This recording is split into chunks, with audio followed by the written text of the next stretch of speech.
I'm here in Melilla. Melilla is a Spanish enclave in Morocco, on the continent of Africa, but I'm in a city that is part of Europe.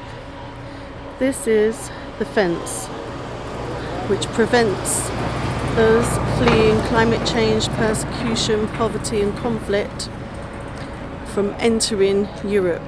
This is effectively a gateway to Europe, and it means that if people get across this fence, which is 3 layers thick, has all sorts of barbed wire and things sticking out of it, that people can cross the road if they can make it over this fence and across the road, and if they do, then they can seek asylum in Spain, or they can use it as a gateway to try and get into mainland Europe. We were denied entry into the processing centre, a detention centre that processes those who have got across the fence, which is interesting because we are a delegation of trade union representatives from across European countries. And we're here with the European Public Services Union, who've organised a workshop that we're holding here because of this particular situation. And we're also here with local Spanish trade union leaders.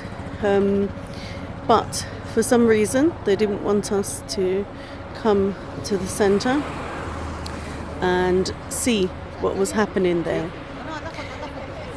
Every 2 months for the past 4 years, I have been coordinating solidarity and humanitarian aid visits to northern France. And around the processing centre, where I was earlier, which we couldn't film at and take photos of very easily because of the hostility, it could have been France. So it's nearly all young people, young men in particular, and they are defined by our governments as unaccompanied minors, which is a method of dehumanizing those young people who are children. Most of them are under the age of 18 and don't have any family. And so they are effectively in limbo here until they reach 18. But there are resources and facilities here to give them support. It's Ramadan right now, and so many of the people that are here have come from countries where they practice Islam, the Muslim people, and we saw last night and again already today, earlier, that there are literally like 100 cars lined up with people who have driven over from Morocco to come and bring food for the iftar, for the breaking of fast.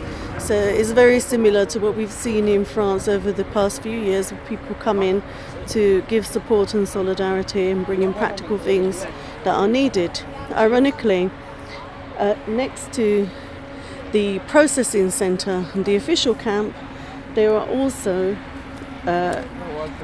people, refugees, who are not able to enter that and are living outside, just like people in Calais are right now, who are having to light fires to keep warm in the evening or cook something, and literally living outside on this dry land with no shelter and no support.